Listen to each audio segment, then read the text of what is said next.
Voilà, aujourd'hui est né le Parti des émergents. Pourquoi un parti? J'imagine que vous vous posez la question. Eh bien, tout simplement parce que nous voulons offrir une nouvelle offre politique à la France. Une offre avec du cœur, avec de l'empathie, avec du bon sens et de la cohérence. La phase 1 des revendications est terminée. Il faut passer à la phase 2 de la construction et des propositions. J'ai été la seule à favoriser le dialogue avec les instances dirigeantes. Il faut maintenant réinventer la politique. Les gilets jaunes commencent à se structurer, ça c'est très bien. Et donc maintenant, nous allons, sans aucune exclusivité aux gilets jaunes, aller plus loin. Le pays étouffe et nous devons lui donner de l'air. Nous avons donc décidé, au sein des émergents, de participer au grand débat national. Parmi les revendications, par exemple, il y avait l'aménagement du territoire qui est en panne. Il y a plusieurs millions de personnes qui sont en souffrance, soit financièrement, soit par le handicap, soit par l'invalidité. Le gouvernement d'ailleurs doit faire attention sur son projet de réforme de l'assurance chômage pour ne pas stigmatiser les chômeurs et ne pas créer une machine à produire du pauvre et des exclus. Un débat, c'est bien, mais le dialogue pendant tout un quinquennat, c'est quand même beaucoup mieux. À cet égard, nous proposons au président de nommer une personne ou un secrétaire d'État qui serait chargé du dialogue avec les Français. La lettre du président est une base qui donne des pistes, à nous de l'enrichir. Et donc, nous avons des propositions à faire au sein des émergents. Les luttes actuelles concernent le pouvoir d'achat. L'une des réponses pourrait être de généraliser la participation aux bénéfices, idée chère au général de Gaulle, et qui serait destinée à tous les Français. Il est nécessaire de baisser la TVA des produits de première nécessité et de passer de 5,5 à 4%, et dans le même temps d'augmenter le taux normal de 20 à 21%. Également, nous proposons de relever le taux de TVA sur les produits de luxe. Nous suggérons également une baisse de la TVA sur les produits locaux qui favorisera par exemple les cantines scolaires, les restaurants d'entreprise ou les cuisines centrales. Une baisse de la TVA ou une baisse des charges.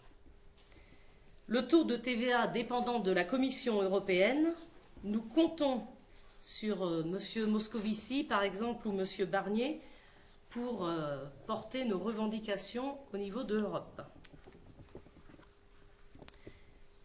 Nous souhaitons la révision de la taxation des entreprises du CAC 40 qui ont réalisé un chiffre d'affaires de 1 300 milliards en 2018, alors que dans le même temps, ils ont distribué à leurs actionnaires 57 milliards de dividendes. Ne serait-il pas plus judicieux de mieux répartir la richesse entre actionnaires et salariés?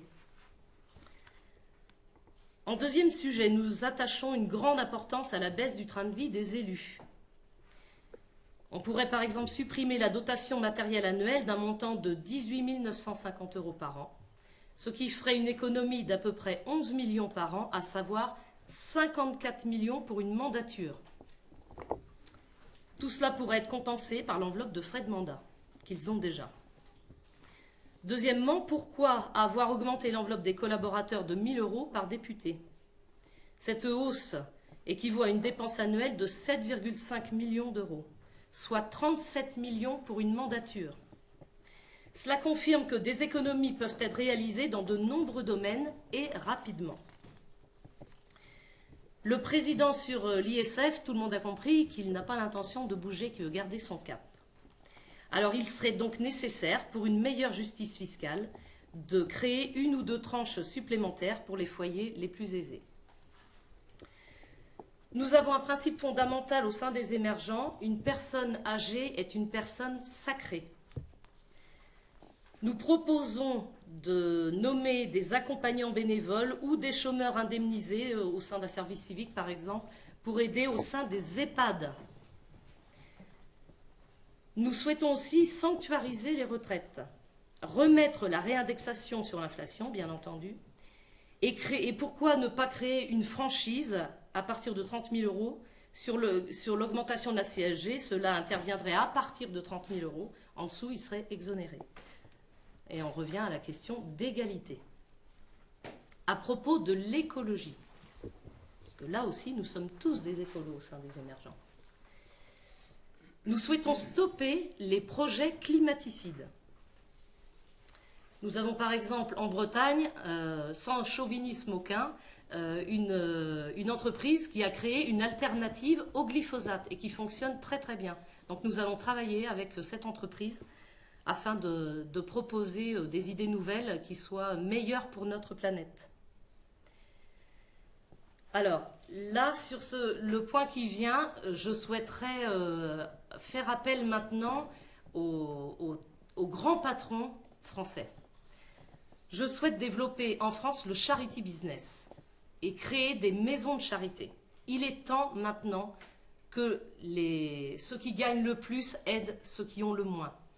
Donc, pas de punition, on va plutôt le favoriser.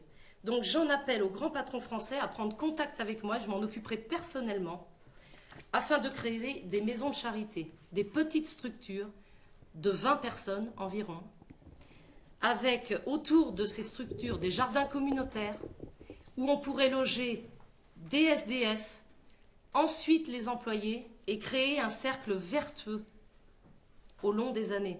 En très très peu de temps, nous pouvons avoir 0 SDF en France. Donc il est grand temps de s'y mettre. J'espère que les grands patrons vont prendre contact avec moi pour le faire, et s'ils ne le font pas, j'irai les chercher. Nous avons énormément de projets. Nous reconnaissons aussi les défaillances dans le domaine de la santé, de la sécurité et du handicap, et nous allons étudier et proposer des avancées chiffrées. Nous reviendrons vers vous, bien entendu, un peu plus tard. Mais aujourd'hui, commence seulement le travail. Pour finir, nous demandons la création d'un fonds d'indemnisation pour les victimes de violences, aussi bien du côté des manifestants que du côté des forces de sécurité, ainsi qu'une amnistie, parce qu'il vaut mieux un coupable qui s'échappe qu'un innocent mutilé. Voilà, je vous remercie.